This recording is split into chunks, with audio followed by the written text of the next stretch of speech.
I told you that Sami Zaatari is a never-ending source of amusement, and this is a very good example of what I mean, because Sami thinks that he has now come up with a brilliant answer to what he thinks is an atheistic question. And the question basically boils down to, why does God allow suffering? Now, the fact that he thinks that that is an atheistic question already shows clearly that he hasn't got the foggiest idea of what an atheist is. Because no atheist would ask the question, why does God anything? Because the question itself presupposes the existence of a God in which no atheist believes.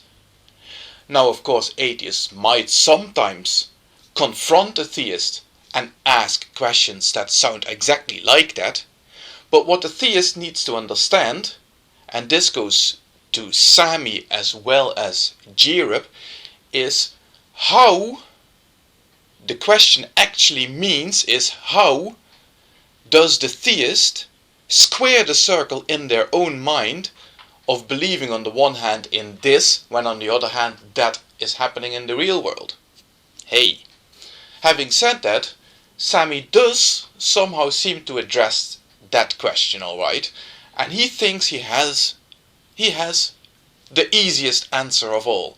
He says, the reason why his God, whatever that is, allows suffering to exist in the world is compensation.